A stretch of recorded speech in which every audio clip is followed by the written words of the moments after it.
Hello everyone and welcome to another episode of Crafty Beer Reviews. Today I will be reviewing Dogfish Head Palo Santo Marron. What makes this beer special is that it is a brown ale that is aged with, you guessed it, Palo Santo wood.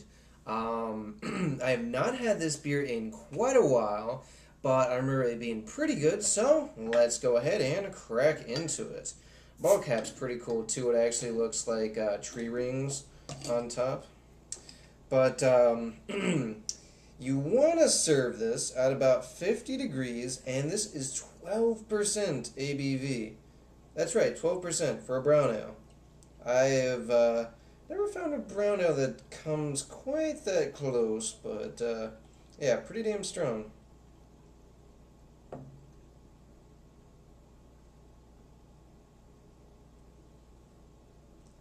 Oh, and I forgot to mention, this is also the 2012 vintage, so I've been sitting on it for a while.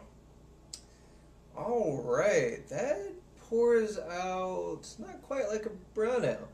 That's the deepest brown I've ever seen. There's very slight ruby hints, but that's almost black. That's really dark. Only about a finger of really dark roasted khaki tan head.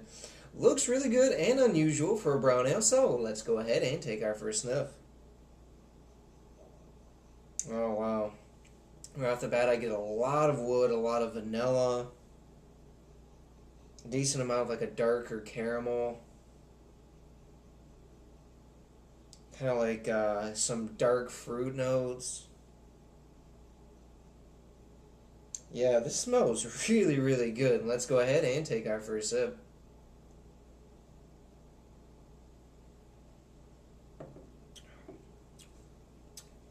Wow. Right off the bat, a ton of wood, a decent amount of roasted malt notes, a lot of like a darker caramel.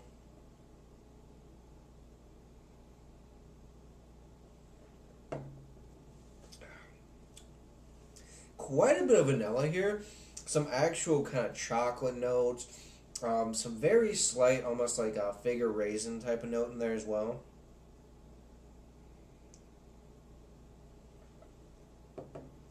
A lot of oak tannin type notes in there, obviously coming from the wood.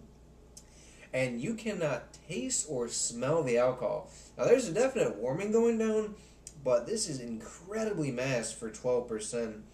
It's a nice full body, a really kind of creamy, rich mouthfeel. Almost drinks more like an Imperial Porter, Imperial Stout than a brown ale, really. Mm.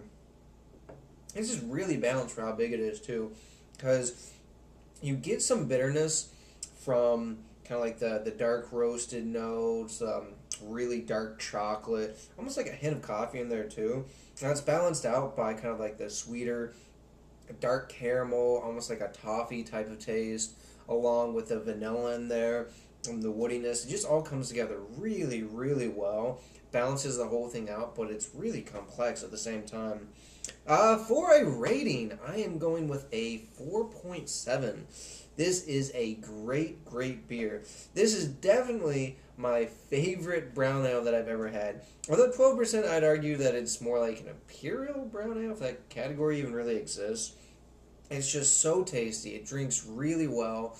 And despite the alcohol, it's just very easy to drink. It's got a nice full body, creamy mouthfeel. There's dark roasted notes.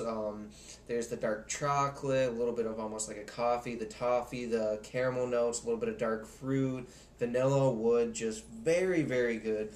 And it's not too expensive. I mean, I think it's maybe like, I don't even remember how much it is, because I think the single bottles are about $3, which is not too terrible, but great beer. And if you can find this one, which most of you should be able to find it, definitely pick it up. Alright guys, I'm going to get back to sipping on this beer, and I hope whatever you're doing involves good craft beer. See ya. Oh, also, remember, if you want to see any particular beer reviews, let me know. Okay. Alright, bye.